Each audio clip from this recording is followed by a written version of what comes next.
In this video I want to go over limits with zeros. So limits with zeros.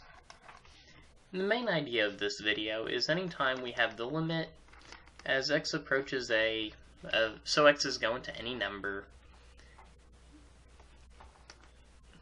if that ends up equaling a number over 0 whenever we calculate it, the limit does not exist. But sometimes, even though it doesn't exist, we can modify it a little bit with some algebra acrobatics, and we can get a usable form of it somewhere where the limit actually does exist. Now, that up there is a theorem that I want to go over. Now, this theorem that I'm going to go over says exactly what that does, just put a little bit more formally. So the theorem says that if the limit as x approaches a of f of x equals L, and the limit as x approaches a of g of x equals 0, and L is not equal to 0,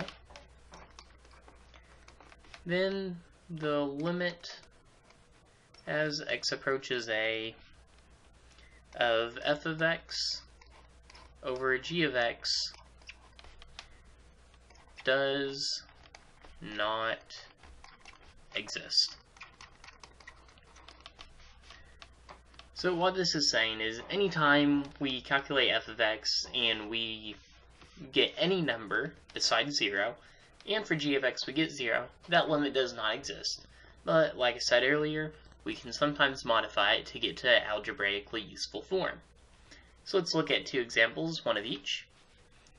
So the first example, we'll say we have the limit as x approaches 2 of x squared minus 4 divided by x squared minus 4x plus 4.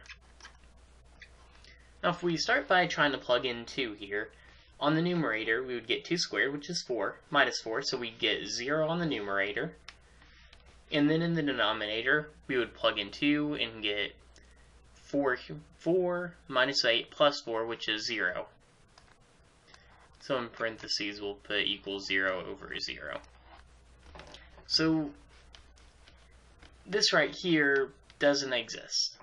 We don't have any useful form of anything for 0 over 0. We can't take 0 things and divide it 0 times. So we have to do this algebraically. And if you look at this, it's something that we can factor. So we'll change it to the limit as x approaches 2. If we factor the top part, we get x plus 2, x minus 2. So x plus 2 times x minus 2 divided by x minus 2 squared. So I'll just change that to x minus 2, x minus 2. We can cross those out. And we're left with the limit as x approaches 2 of x plus 2 over x minus 2. Which whenever we plug 2 in there, we get 0 over 0. So the limit does not exist.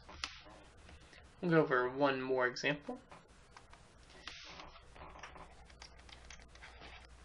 Let's say we have the limit as x approaches 1 of x squared minus 1 over x minus 1. So if we plug 1 in, we get 1 squared is 1, so it's 0, and 1 minus 1 is 0, so we get 0 over 0. That's not useful. Let's see if we can get this to actual algebraically useful form. The top part looks like we can factor it, so we'll say the limit as x approaches 1. We factor that by x plus 1, x minus 1. So x plus 1 times x minus 1 divided by x minus 1. And we'll put a 1 out there so you can see what's going on. then we can cancel out these because we're multiplying on the top, dividing on the bottom. So it changes to limit as x approaches 1 of x plus 1 over 1, which is equal to 1 plus 1 over 1, which is equal to 2. So some of these are algebraically useful and others are not.